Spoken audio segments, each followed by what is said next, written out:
오늘 저와 여러분 인도받을 말씀은 레위기 1장 1절에서 4절 또 17절 이렇게 5구절입니다. 우리 같이 한번 읽어보겠습니다. 여호와께서 회모하게서 모세를 부르시고 그에게 말씀하여 이르시되 이스라엘 자손에게 말하여 이르라. 너희 중에 누구든지 여호와께 예물을 드리려거든 가축 중에서 소나 양으로 예물을 드릴지니라. 그 예물이 소의 번제이면 흠없는 수컷으로 회막문에서 여호와 앞에 기쁘게 받으시도록 드릴지니라. 그는 번제물의 머리에 안수할지니 그를 위하여 기쁘게 받으심이 되어 그를 위하여 속죄가 될 것이라. 또 그 날개 자리에서 그 몸을 찢되 아주 찢지 말고 제사장이 그것을 제단 위에 불 위에 있는 나무 위에서 불살라 번제를 드릴지니 이는 화제라. 여호와께 향기로운 냄새니라. 아멘. 그리스도가 강조되는 예배라는 제목으로 말씀 증가하겠습니다. 우리가 성전을 두고 사실은 우리 기도하는 마음으로 우리 2부 예배는 계속 인도받습니다. 우리 성전에 대해서 많이 왜곡된 생각들을 바꾸셔야 됩니다. 어떤 사람은 성전을 너무 우상화시킵니다. 예배당은 우상화될 게 아닌 거죠. 예배당에 있는 진짜 성전은 저와 여러분들이고요. 또 저와 여러분 같이 응답받을 제자들입니다. 그게 진짜 성전이죠. 이걸 너무 너무 이걸 우상화시하는 분들이 많습니다. 또 반대로 진짜 극과 극이죠. 세상도 양극화되지만 이 성전에 대한 개념도 거의 다 양극화되어 있어요. 또 완전히 무시하는 개념. 뭐 장수가 필요하냐. 그렇게 얘기하시는 분들은 또 말은 원리가 맞는데 좀 속된 표현을 하면은 헌금하기 싫은 거예요. 그렇게 해서 얘기하시는 분들이 제가 많이 보게 됩니다. 그게 다 인본주의예요. 인간적인 생각이죠. 그렇죠? 그럼 눈에 보이는 것을 우상화하는 그 종교를 따라와 가지고 그 예배당 자체를 소중히 여기는 그런 이제 우상화 작업하시는 분과 세속화에 물들어 있기 때문에 내가 여기에 혜택은 누리고 싶지만 나의 것을 드리기 싫어하는 세속화된 사람들이 극단적인 소리를 지르고 있습니다. 그게 인본주의예요. 우리는 좀 성전을 다르게 봐야 됩니다. 그죠? 성전은 언약의 백성들이 예배드리는 곳이잖아요. 근데 진짜 전도 선교 하려면은 생명 살리를 하려면은 장이 있어야 돼요. 성전이 있어야 되거든요. 여기는 작은 예배당에 있으면 못하냐? 얼마든지 할 수 있습니다. 근데 못합니다. 왜 그렇습니까? 여기서 못하는 게 아니고 하나님이 하시려고 하면 성전을 세워놓고 하시는 거죠. 그건 상식이잖아요. 그죠? 아니, 뭐, 사랑하면 결혼하면 뭐 아무 때나 길거리에서 살림 차려줄 수 있잖아요. 그죠? 그러나 길거리 살림 차리지 않아요. 그죠? 구체적으로 있는 거 없는 거 모아가지고 집도 구하고 합니다. 그 상식이잖아요. 당연히 우리가 세계복음 하려면은 당연히 필요한 거 우리가 구하고 하는 겁니다. 당연히 찾고 하나님 당연히 응답을 줄 것이고요. 그렇다면 유가족 뭘 할 거냐? 세 가지들 우리가 항상 기억하잖아요. 이 이방인의 뜰. 사실 이것 때문에 재앙 왔어요. 이방인의 뜰에다가 장사거리를 했거든요. 그것도 이권을 노리고. 이 유월절, 오순절, 이 수장절 한번 지나가면은 일단은 들어오는 혜택이 제사장들과 거기에 있는 바리새인들과 이권 가진 사람들에게 들어오는 혜택이 수조원이에요. 지금 시세로 따지면. 그걸 어떻게 포기하겠습니까? 근데 그렇다고 해서 성전 중앙에다 그걸 할 수 없으니까 사실상 제일 천시 여기는 이방인의 뜰에다 간 겁니다. 근데 하나님은 거기에 최고 관심이 있었거든요. 이방인의 뜰이 뭡니까? 말 그대로 민족은 이스라엘 민족이 아니지만 당신들 섬기는 여호와 하나님을 나도 믿고 싶다 라고 해서 입문하는 것이에요. 그래서 들어가서 예배를 드릴 수 있는 곳이에요. 거기에는 그뿐만 아니라 어린아이들도 여자들도 오는 거예요. 병든 자들도 와서 예배 드릴 수 있는 곳이에요. 세상의 속대표로 돈이 안 되는 곳이잖아요. 그걸 싹 다 밀어버린 겁니다. 하나님이 최고의 관심 있는 곳에 최고의 관심이 없는 거예요. 그러니까 하나님이 재앙이 내릴 수밖에 없죠. 여러분들이 세계사를 보거나 또 정치를 보거나 문화를 볼 때요. 언제든지 뭘 봐야 되냐니까 저와 여러분 불신자 아니에요. 세상의 흐름에 교회가 따라간다고 생각하는데 천만의 말씀입니다. 세상은 21세기 따라가는데 교회는 19세기가 따라간다. 그거는 이제 어떤 보여지는 모습이고요. 영적인 건 반대입니다. 교회의 흐름이 세상에 영향을 미칩니다. 그래서 제가 좀 몇 번 말씀드렸잖아요. 지금 탈세계화가 돼가지고 앞으로 좀 심각한 일들이 많이 벌어질 것 같아요. 뭐 세상에 뭐 기근과 이런 것들은 뭐 이 자연재해는 계속 벌어질 것이지만 저는 제일 위험한 게 전쟁이거든요. 이것도 이제 하나님 손에 있잖아요. 전 세계의 전쟁을 막는 하나님의 방법이 있었어요. 그게 뭐냐니까 세계화였습니다. 왜냐하면은 저 일본이 우리한테 시비 걸었던 게 뭡니까? 그 위안부 피해 이런 것 때문에 시비 걸은 게 뭐였습니까? 결국은 수출을 막은 거예요. 우리나라 개발 안 한 거예요. 왜냐하면 반도체 만들려면 필요한 거고, 이게 이 재료가 필요한데 그걸 우리가 개발해서 만들려면 돈이 많이 들잖아요. 그 수입하면 간단하게 뭐 비용 싸게 수입해서 만들 수 있거든요. 그래서 전혀 개발 안 하고 있었던 겁니다. 왜? 우리가 필요한 거 일본에서 만들어 주니까. 그렇죠? 또 저 나라에서 필요한 거 우리가 만들어 주니까. 또 우리가 필요한 것도 다른 나라에서 가져오면 되잖아요. 이게 세계화입니다. 하나님 그 방법을 딱 썼어요. 그래서 문제 하나 탁탁 터져버리면요, 이게 경지가 딱 묶여버려요. 그러니까 절대로 뭐 위협은 할 수 있어도 1차 세계, 2차 세계 대전처럼 이런 전쟁을 벌이지 않는 거예요. 가능한. 그러면은 얻는 것보다 잃는 게 훨씬 많아요. 그래 하나님이 하시는 방법인데 그냥 하신 게 아니에요. 그게요 하나님께서 미국과 또 한국에 이 복음을요 전달해가지고 복음을 소중하게 만들었단 말이에요. 그 새 복음을 제대로 되려면은 핍박을 통해서 되는 경우가 있고요, 그죠? 핍박의 시대가 끝나면은 이 평화로운 시대에서 복음 증거하는 세대가 있습니다. 그게 훨씬 빠르게 납니다. 제자는 적게 나와도 복음 증거는 평화로운 시대에서 훨씬 빠르게 됩니다. 그 세계 선교의 응답을 하나님이 보시고요, 전 세계에 사실은 세계사를 움직이신 거예요. 근데 또 최근에 이제 전쟁이 일어났잖아요. 우크라이나하고. 그냥 보면 안 됩니다. 그거 딱 벌어질 때 어떤 일이 벌어진지를 보셔야 돼요. 왜 그렇게 했냐니까 말 그대로 뭐 그 사람들이 불신자들 얘기는 뭐 그냥 유튜브나 책에 보면 뉴스에 보면 다 얘기하니까 그런 문제가 아닙니다. 영적으로 보면은요. 말 그대로요. 세계화가 된 것이 이제는 탈세계화로 가겠다는 거예요.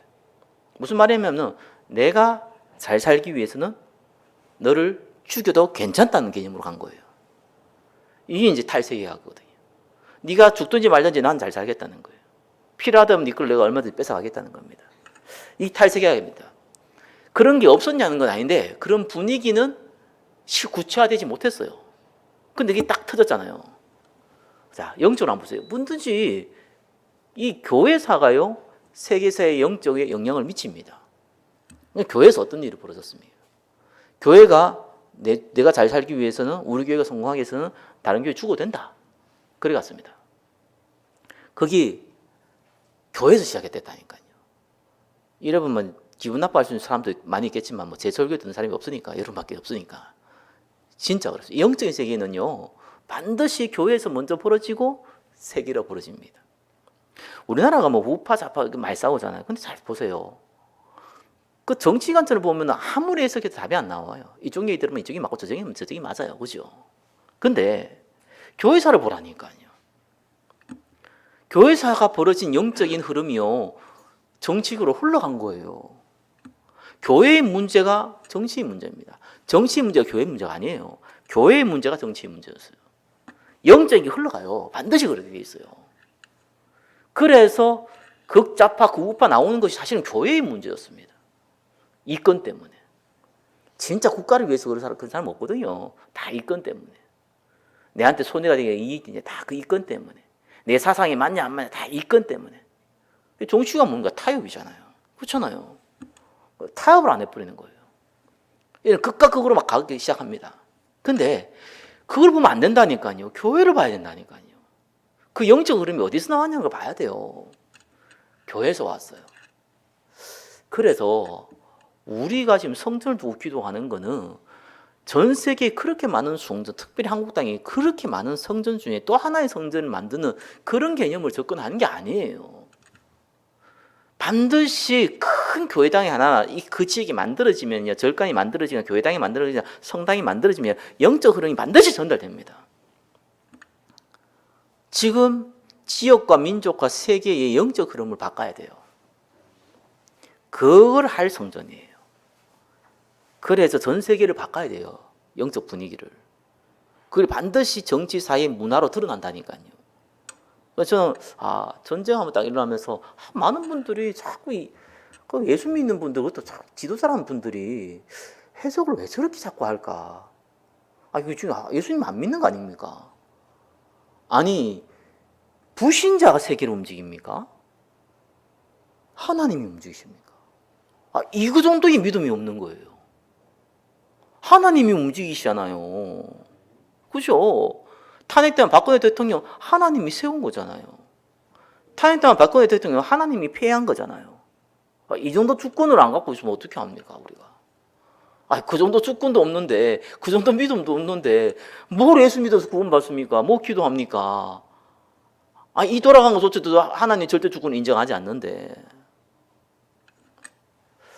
우리의 믿음 그렇게 없으면 안 돼요, 진짜로. 지금 성전 놓고 우리가 기도하는 건 딴 거 아닙니다. 지금 큰 재앙이 왔어요. 이게 안 미칠 것 같습니까?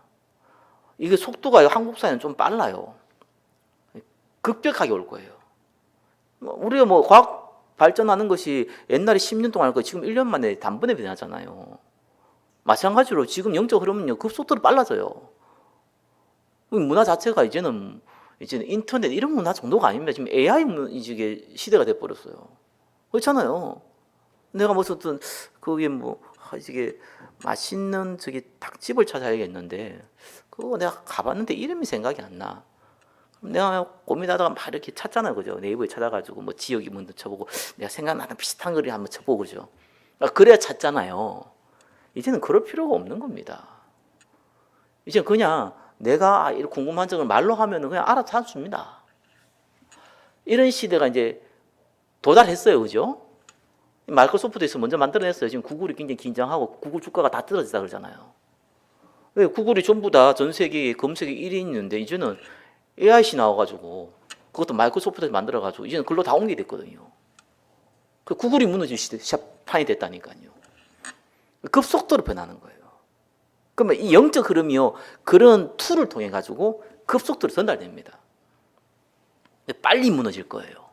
영적으로요. 그래서 성전을 놓고 저와 여러분 기도하는 건 단순한 게 아니거든요. 사실은 조금 자부심을 가져야 되는 것이 지금 이 시대의 영적 흐름을 안 바꾸면은 다 죽어요. 이 작은 교회에서 나조차 먹고 사는 것도 힘든데 지금 무슨 세계의 영적 흐름이냐.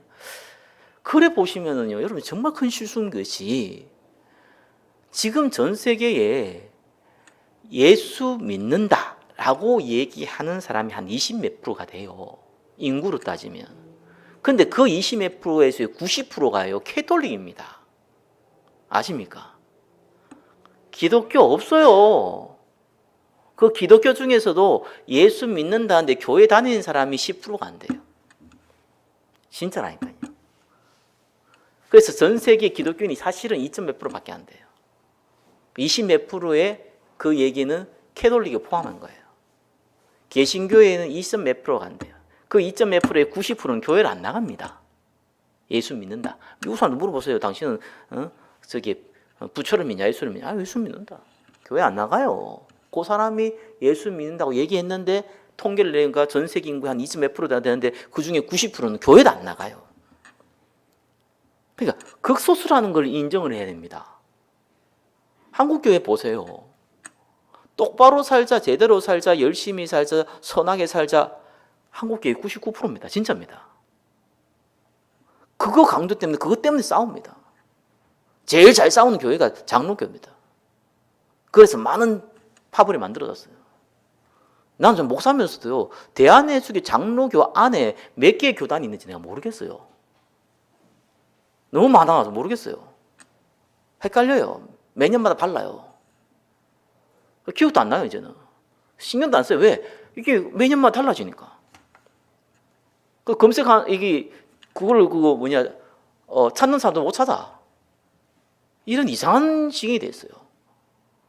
근데 정말 진리 때문에 싸웠으면 괜찮은데 필요 없는 교리 때문에 그죠? 싸우고 나하고 또 안 싸우는 저 감리교 그죠? 기독교 장로회 안 싸우는 저 성결교 그거는 진짜 완전히 보험 암태 없어버렸어요. 설교하는 목사조차도 나는 구원이 잘 모른다 이렇게 대놓고 얘기합니다. 그게 중요하지 않다 그렇게 얘기하면 대놓고요. 진짜 여러분이 안 가봐서 몰라요. 기도 안 차요. 기도 안 차요. 그래 지금 이런 시대입니다. 저와 여러분이 예수 믿는다 복음한다 보통 일 아닙니다. 이거. 거기에 대한 인지가 잘 모르잖아요. 왜냐면 우리가 불신자하고 만나고 할 때 뭐 당신은 뭐 어떻게 생각 이런 거 막 포럼하고 이런 게 아니잖아요. 그리고 우리가 다른 교회 막 다녀보고 이런 것도 뭐 부분적으로 있을 수 있어도 그렇게 경험이 없거든요. 그러니까 이쪽에 있다 보면 잘 몰라요. 그리고 또 큰 교회면 또 뭐 이렇게 으쌰으쌰 분위기도 있는데 이건 또 작은 교회니까 그 분위기도 없어요. 그럼 나도 힘들어 죽겠는 거라. 돈도 없고 뭐 몸도 아프고 뭐 이런저런 사건 벌어지고 머리 아파 죽겠고 뭐 힘을 얻더라도 교회 나왔는데 교회는 딴소리 하자고 이렇게 느껴질 수도 있어요. 그렇게 바쁘려면 이제 마지막 한 가지의 희망이 저와 여러분인데 전도자들인데 그게 무너지면은 이제는 하나님은 마지막 방법을 쓰시거든요. 알잖아요. 재앙 내리는데 심각한 재앙 내립니다. 피할 수 없어요. 그거 막으셔야 돼요. 저와 여러분 상관없는 게 아닙니다. 진짜 이 세상의 문제는요 정치인 때문에 오는 거 아닙니다. 그죠? 재벌들 때문에 오는 거 아닙니다. 저 나쁜 강도들 때문에 도둑놈 때문에 오는 게 아닙니다. 진짜. 소돔과 고모라의 재앙이 온 거는요 의인 10명 없었던 거예요. 사실은 그 소돔 땅에 살고 있는 이 롯도요. 베드로전서에는 의인이라고 얘기했어요. 그죠? 근데 복음 없는 의인, 복음 약한 의인, 복음이 희미한 의인. 상관없어요. 그거는 뭐 의인 축이 안 통해요. 그러니까 재앙 내려버린 거예요. 그러다면 이제 갈급해지죠. 그건 이제 다시 이제 갱신운동이 일어나는 거예요. 그 이스라엘 7번 재앙 맞은 게 그것 때문이에요. 그래서 재앙이 일어난 거예요. 그럼 우리가 왜 지금 성전을 두고 기도하고 말씀을 나누느냐? 그 정체성부터 우리 다시 한번 확인해야 돼요. 반드시 하나님은 저와 여러분 통해서 하려고 하는데 자꾸 우리 현실을 보잖아요. 능력 없고 돈 없고 힘 없잖아요. 이러니까 뭐 죽었다 깨어나도 안 되죠. 하나님 하겠다는데 잠깐만요. 내가 지금 능력 없고 힘 없어요. 모세하고 똑같잖아요. 모세 너를 써가지고 출애굽 하겠다는데 내가 지금 나이가 몇 살이고 지금 진짜 말이에요. 다 늙어 빠져가지고 이제와 부르고 말이에요. 못한다. 이랬잖아요. 그래 어쩔 수 없이 가다가 이제 죽게 됐으니까 막. 영화에 잠자고 있는데 이제 주의 천사가 와서 죽이려고 그러는데 그때서야 깨닫잖아요. 우리가 그래가 깨달아가지고 곤란하잖아요. 이 시대의 마지막 보류라는 거 아셔야 됩니다. 이거 사람이 똑바로 살아야지 말이야 진짜. 행동 똑바로 해야 되고 말이야. 이제 저희 목사가 저러면 되고 말이야. 장로가 저러면 된 말이에요. 지금 그런 시시한 싸움 할 때가 아니에요. 영적으로 봤을 때는 지금 어마어마한 재앙들이요. 증거로 드러났잖아요. 여러분, 저기 우크라이나와 러시아 전쟁은 저 아프리카에서 일어나는 건 전투하고 달라요. 이거는 시대 흐름 바꿔버렸어요. 전 세계를 긴장시키기 막 해서 만들었어요. 근데 그 사건의 배경을 모르면은 영적 배경을 모르면은 우리는 그냥 저거 이제 좀 괜찮아지겠지 뭐 이렇게 생각합니다. 이게 얼마나 큰 영적 흐름 바꾼지 몰라요. 이런 영안이 없으면 돈도 못 벌어요. 솔직히 얘기하면은 이런 눈 빨리 뜬 사람한테 돈도 번다니까요. 불신자들도 이런 눈이 없는 거예요. 그래서 저와 여러분이 성전 놓고 기도하는 거는요. 저와 여러분 하는 게 아니라 하나님 행하세요. 그죠? 그렇다면 우리는 아무것도 안 해야 됩니까? 그 말이 아니잖아요. 이 영역 진짜 잡아야 돼요. 그래서 진짜 어디 살려야 되냐? 이방인 애들, 기도 애들, 그죠? 어린아이들. 우리 주제 아닙니다. 우리 아니면 못합니다. 주일학교 수만 명 있는 교회보다 우리가 더 하나님 볼 때는 필요합니다. 아셔야 돼요. 후대 한 명도 없는데 그거보다 우리가 더 필요해요. 왜냐하면은 틀린 내용 가지고 틀리게 열심히 모아서 하는 거는 하나님이 관심 없다니까요. 거기에 시간 지나면 계속 재앙받을 사람들을 만들어내는 그곳에 사단의 종들을 열심히 만들어내는 그곳에 왜 하나님이 그게 불꽃 같은 눈동자를 쳐다보면서 재앙 내리려고 쳐다볼 수는 있어도요, 축복하려고 쳐다보질 않습니다. 그래서 우리가요, 언약 잡으셔야 돼요. 특히 오늘 레위기는요, 예배와 관련된 거. 구약시대 예배는 5가지 예배가 있거든요. 하나는 오늘 이제 번제미죠. 번제. 그 다음에 뭐 소제, 화목제, 속죄제, 속건제. 5대 제사라 그래요. 그러니까 5대 예배예요. 예배 드리는 방법이 5가지. 근데 그 중에 요약을 하면은 번제와 소제 딱 2개만 알면 돼요. 나머지는 번제와 소제 쪽에 다 들어가 있어요. 그래서 우리는 5가지를 외울 필요는 없는데 2가지를 알아야 되는데 이 2가지의 의미를 아는 게 굉장히 중요하죠. 결론 내리면 번제는 말 그대로 그리스도 강조. 그죠? 이 소제는 뭐로 하면은 그리스도 안에 있는 참 감사를 강조하는 거예요. 그리스도 감사. 2가지예요. 그게 예배의 핵심이에요. 자, 일단 결론부터 내고 얘기하겠습니다. 자, 번제는 동물을 제물로 바치는데요, 완전히 태워버리는 거예요. 하나님께 예배 드리는 거죠. 그리스도의 십자가의 죽으심으로 말미암아 인류의 죄를 용서한다는 큰 의미를 갖고 있습니다. 그게 번제입니다. 그 다음에 이제 비슷한 게 속죄제와 속건제거든요. 4번째, 5번째, 첫 번째하고 4번째, 5번째. 그러니까 번제, 속죄제, 속건제 비슷해요. 근데 속죄제는 뭐냐 하니까 내가 실수로 범죄를 했단 말이에요. 그래서 그거를 용서받는 이제 예배입니다.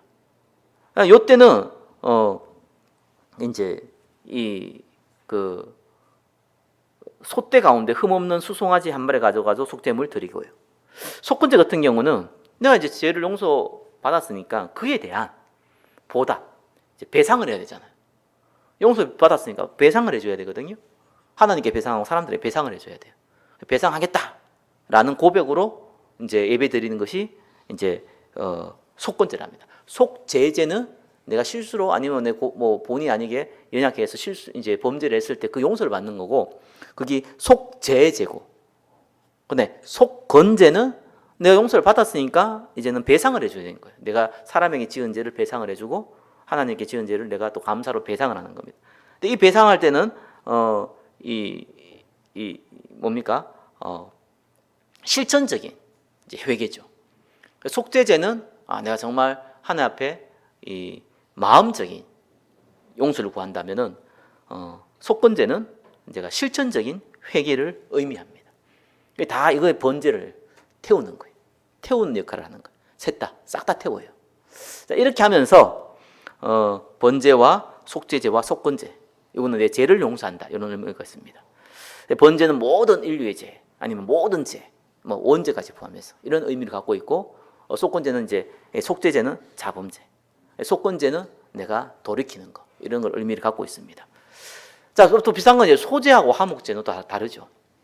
자, 이게 번제와 속죄제와 속죄제는 다 태우는 건데, 이 소제와 화목제는요, 일부만 태우고 나머지는 이 소제 같은 경우는 제사장이 나머지는 가져가요. 자기가 먹으려고. 거기 이 소제고요. 화목제 같은 경우는 일부는 태우고, 이거는 이제 소제는 곡식인데, 화목제는 소제하고 화목제 다른 게, 소제는 곡식을 가져가는 거고 화목제는 짐승을 가져가는 거예요. 그러니까 짐승의 일부는 태우고 나머지는 이렇게 삶아서 같이 구워서 삶고 구워서 같이 나누어 먹어요. 이건 무슨 의미를 갖고 있냐니까, 화목한다, 하나님과 화목한다는 얘기죠. 소제한다, 하나님께 곡식을 드린다, 감사하다, 내가 곡식을 심었으니까 하나님 감사하다, 이런 의미 있어요. 그러니까 소제와 화목제는 하나님께 감사한다는 의미를 갖고 있고요, 이 번제와 속죄제와 속건제는 죄를 용서한다는 개념을 갖고 있습니다.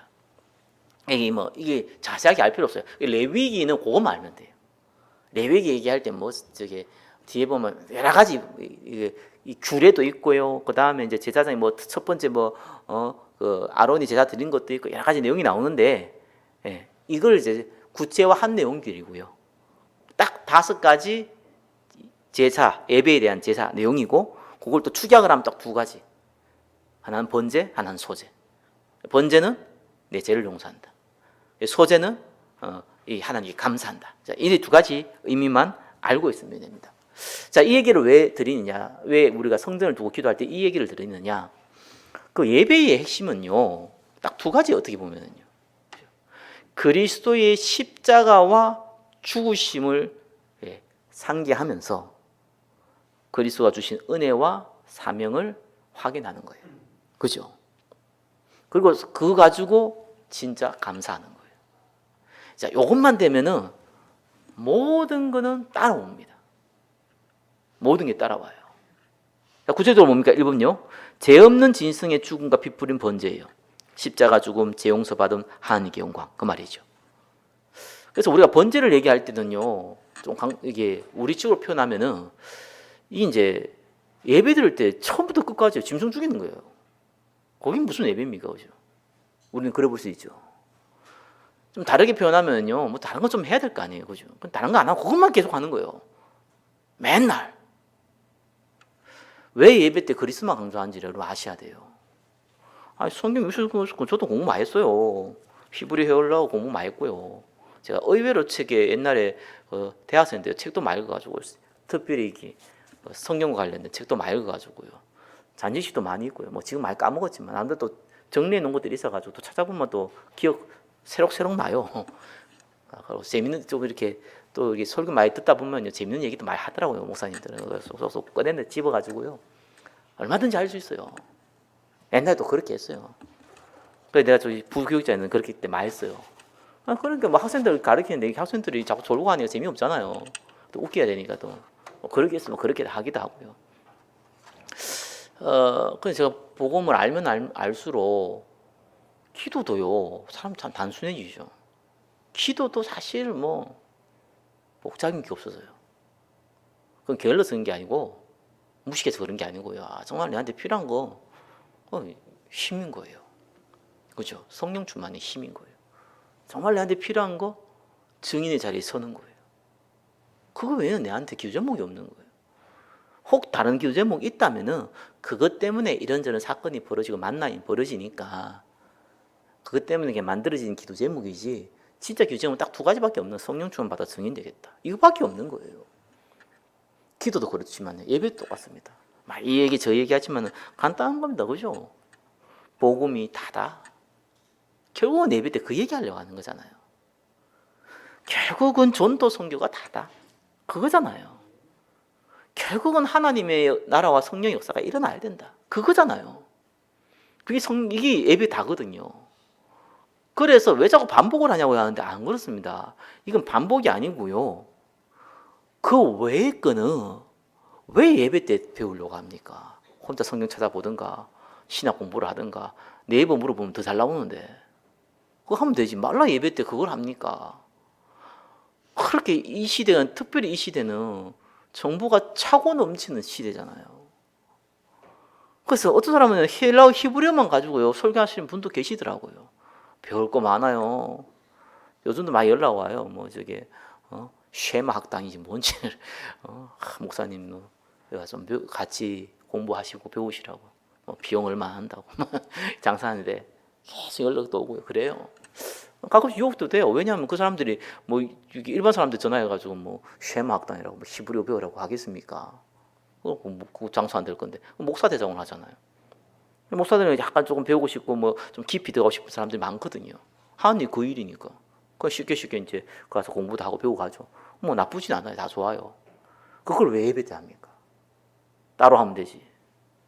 이제 나중에 AI한테 물어보면요 더 자세하게 설명해 줄 건데 시대적 배경이 어떻게 되느냐, 역사적 배경이 어떠냐 이런 물어보면 더 잘 얘기해 줄 건데 그거 듣는 게 훨씬 낫지. 뭐 설교 때 그거 얘기 됩니까?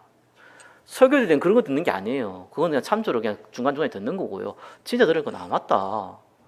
그리스도 다 끝냈는데 왜 내가 자꾸 불신앙하고 있냐? 이거 문제 아닌데 왜 자꾸 내가 문제라고 생각하고 있냐? 이거 고민이 아닌데 왜 자꾸 내가 고민이라고 하고 생각하고 있냐? 이거 하나님 축복 주려고 했는데 왜 나는 쓸데없이 이걸 불신앙하고 있냐? 그거 확인하는 게 예배예요. 그 예배가 회복되는 성전. 이해됩니까? 앞으로 시대는 더 발달되기 때문에 지식적인 내용은요 진짜로 딴 거 필요 없어요. 말로만 이제 떠들어도요 이제는 다 답변해주는 시대가 이미 왔잖아요. 조금 부족하지만 이제 다 와요. 이제 옛날에 쳤지만 이제는 칠 필요도 없어요. 타작이 이 말로 다 되는 이제 시대가 이제 거의 다 왔어요. 이 기술이 다 개발되는데 이거를 딱 하려고 그러니까 말 그대로 규모의 경제, 이 소프트웨어 개발이 보통이 아니거든요. 돈 많이 들어요. 많이 들어놨는데 많이 투자했는데 몇백조를 투자해가지고 만들어놨는데 그걸 공짜로 풀릴 수가 없잖아요. 이제 이거 돈을 슬슬 여러분한테 받아가면서 이제 해야 되거든요. 요거 하는데 시간이 많이 걸려요. 그게 경제의 원리거든요. 그래서 그 맛보기라고 지금 저기 AI 채신가 뭔가 떡 올려놨잖아요. 해보니까 괜찮거든. 막 이걸 해보면 논문도 만들어지고 막 다 통과도 되고 그러거든요. 쭉 괜찮다 이렇게 맛을 딱 들여놓고 이제 돈 받고 시작하는 거예요. 우리나라 오렌지 들어올 줄 알죠? 기억납니까? 한 10년 됐나요? 오렌지요. 10대 개 넣고요. 뭐 2,000원, 3,000원 팔 때 있었어요. 기억나지 모르겠어요. 왜? 한국 사람들 오렌지 안 먹거든요. 오렌지 주스는 델몬트는 먹어도요. 오렌지 안 먹는다니까요. 귤이 있었잖아요, 한국은요. 근데 이 오렌지 맛을 들여야 돼. 그러니까 손해를 보면서 공량으로 대량으로 들어와가지고요. 막 이만큼 써가지고요. 막 돈도 몇 천에 막 살도록 만들어 놓은 거예요. 맛 딱 들이거든요. 그다음부터 요즘 오렌지 요즘 비싸요. 몇 개 사는데 뭐 두세 개인데 만 원 넘어가요, 그거. 그런 식으로 싹 바꾸거든요. 그래서 기술은 개발되는데 늦어지는 거예요. 제가 왜 자꾸 시점 얘기하냐? 그런 거 자꾸 알려고 하지 말려고요. 그 여러분 영적 상태는 다 죽는 겁니다. 예배는 영적 상태를 살리는 거예요. 예배는 우리가 모르는 말씀을 배우는 것 시간도 되지만 사실은 아는 말씀을 확인하는 거예요. 예수가 아무리 그리스도가 외치고 실제로 내 인생에 예수가 그리스도가 아니면은 아무 의미 없잖아요. 그게 언제 확인되냐? 문제, 사건, 축복 올 때 확인돼요. 그때 고민이 된단 말이에요. 아니, 돈도 없는데 갑자기 돈이 들어왔단 말이에요. 복고에 다전에 뭐 때 축복했단 말이에요. 이 고민이 된단 말이에요, 이거. 그죠? 그때 하나님 음성을 듣는 거예요. 그때 이제 그렇지. 이거 하나님께서 헌신하라고 나 증인되라고 주신 거 아니냐. 이걸 확인을 해야죠, 예배를 통해서. 뜻하지 않는 문제가 왔네요. 고민되잖아요. 예배를 다 그렇다. 하나님이 내보고 갱신하라고. 하나님 지금 응답 주려는데 이게 와야지만 가짜들이 떨어져 나가니까 하나님 응답 주려고 준 건 문제 아니냐. 이거 예배 통해서 확인을 해줘야 될 거 아니에요. 그게 그리스도와 강조되는 예배입니다. 그럼 우리가 저와 여러분 할 게 뭡니까? 많잖아요. 많은데 진짜 할 게 뭡니까? 잘 먹고 잘 사는 게 아니잖아요. 전도 선교잖아요. 이렇게 결단이 딱 되는 거예요. 이게 매번 확인돼야 돼요. 그게 예배입니다. 예배를 자꾸 이상하게 생각하는 게 어떤 사람은 공부하는 거라 생각하고 모르는 거 아는 거라 생각하고 뭔가 이렇게 이상한 거 받는 거라 생각하고 뭐 이상하게 자꾸 예배를 희한하게 만들어가지고 종교들을 귀신 들린 사람들 하는 거 자꾸 따라갑니까? 예배는 이미 말씀이 주어진 거. 그죠? 그거 성경 통해서 다시 한번 확인하는 거. 이 성경 구절을 보니까 이것도 예수가 그리스도네. 저 성경 보니까 이것도 예수가 그리스도라는 걸 얘기하기 위해서 적혀져 있네. 시편을 보니까 이것도 예수님을 찬양하기, 예수님이 그리스도인 것을 확인하기 위해 적혀져 있네. 이게 확인되는 거예요. 그걸 확인하는 게 예배입니다. 그래. 그러면서 나한테 적용하는 거죠. 이 문제 아닌데 문제를 바꾸나. 이것이 내 욕심을 위해서 준 게 아니라 하나님께서 하나님이라고 준 것이구나. 이렇게 이제 확인을 자꾸 해 나가는 겁니다. 그래야 믿음이 생겨요. 이거 확인 안 되면은요, 진짜 나이가 들면 이상한 놈 돼버립니다. 난 진짜 나이 든 예수 믿는 사람들이 교회 다니는 사람 중에서 진짜 이상한 사람 다 교회 있더라니까요. 저기 누가 그러잖아요. 불신자는 싸우면 술 먹고 화해한다고. 예수 믿는 사람은요, 맨정신으로 계속 싸운다고. 그게 왜 그러냐니까요. 싸울 때 서로 중요한 거는 그래 뭐 싸우지 말고 잘 살자. 이게 마음에 닿게 있단 말이에요. 그러니까 싸우더라도 풀린 거죠. 그런데 이 잘못된 사상이 들어간 게 그리 무서운 겁니다. 자기는 맞는 거예요. 죽어도 이 맞는 거예요. 절대 진리인 거예요. 성경도 아닌데. 그 절대 진리를 붙잡는 거예요. 이 사람도 반대되는 거 절대 진리가 붙잡네요. 맨정신을 싸우잖아요. 그 정치인들하고 교인도 똑같잖아요. 걔들 맨정신을 싸운다니까요. 죽으라고 싸운다니까요. 왜 그렇습니까? 자기가 얘기한 게 맞다고 100% 확신하고 있기 때문에. 99.9%라도 괜찮은데 100% 확신하고 있어요. 그래서 그 사람 보고 우리가 좀 세속적인 표현으로 또라이라 하잖아요. 그 또라이가 되어 있다니까요. 나이가 들면 들수록 교회 신앙생활 열심히 하면 열심히 할수록. 왜? 다른 게 목적이었어요. 예배 드릴 때. 이걸 못 바꾸는 거야. 그래, 이 문제는 그리스도께서. 그래, 이것도 그리스도께서. 이리 나와야 되는데 이거는 이것 때문이고 저거는 저것 때문에. 백날 해봐라. 그게 예배가 됩니까? 그런 놈들이 우르르 몰려있는 데가 부흥된 거예요. 그걸 잘 이용한 사람들이 부흥 잘 시킨 사람들이에요. 난 그게 징그러 보여. 무섭다니까요. 큰 교회 욕하는 거 아닙니다. 큰 교회 중에서 보험자 하는 교회 많습니다. 무서워요. 그 분위기 때문에 무섭습니다. 그 어떤 재앙을 들이닥칠지 모르고 합니다. 나 진짜 신앙자 부교육자일 때마다요, 자살해서 죽은 사람들 심심하면 들어요. 우리 교회 교인이 미치겠대 그거 진짜. 우리 교회 교인이 심심하면 자살을 하는데 그 자살할 때 자살했다는 얘기 안 하지 아무도. 심정지 왔대. 심정지. 안타깝대. 하나님께서 계획해서 부르셔가지고 뭐 같이 예배 드리고 뭐. 그래서 난 교육자니까 얘기해줘요. 자살했다고. 치과에서는 자살했다고. 돈도 많이 버는데. 한번 부목사 날 딱 불러가지고 치과 의사 내한테 소개시키더라고. 왜? 얘 잘 연기라는 거예요. 돈 있는 놈이다. 장로 사위이고 돈 있는 놈이다. 잘 섬겨라. 그래서 니하고 내하고 부목사하고 전도사하고 짝짝이 해가지고 이 사람 잘 섬겨가지고 우리가 좀 많은 혜택을 누리자. 이걸로 부른 거예요. 그래서 뭐 그렇다고 그래. 나 자살해 버렸어. 돈이 없어 자살한 게 아니고 그냥 자살해 버렸어. 아 미치겠대. 야, 뭐가 어떻게든지 나 막 혼란이 오는 거예요. 아무도 몰라 성도들은. 아는 사람도 다 숨겨. 부끄럽잖아요. 이제 자기 가족 얘기고. 뭐가 어떻게 돌아간지도 몰라요 이게. 할렐루야입니까? 예배가 뭐가 강조되는가 좋아요는 모르면 안 돼요. 전도 선교 결론 안 내면 여러분 인생은 결국 마지막에는요 마귀 심부름 잘하다가 가는 거예요. 정말 성령이 없어 하나님 나라가 여러분 방법이 안 되면은요 온통 인본주의 쓰다가요 결국은 실패하는 겁니다. 이것저것 다 해보니까 마지막에 안 되더라 이럽니다. 그게 목사가 하는 얘기고 그게 중직자가 하는 얘기였어요. 나이 들어서 만나신 분들 나 만나보니까 다 그러더라고요. 대놓고 얘기 안 하지만 간접적으로 그렇게 표현하더라고요. 우리도 그래 살아야겠습니까? 그래서 우리는 반드시 그리스도가 강조되는 성전을 만들어서 지역과 민족과 세계에 오는 재앙을 막는 전도자가 되겠다. 이 응답 누리시기를 예수 그리스도님 축원합니다. 그리스도가 강조되는 예배의 축복 속에 있게 하옵소서. 예수 그리스도 이름으로 기도드립니다. 아멘.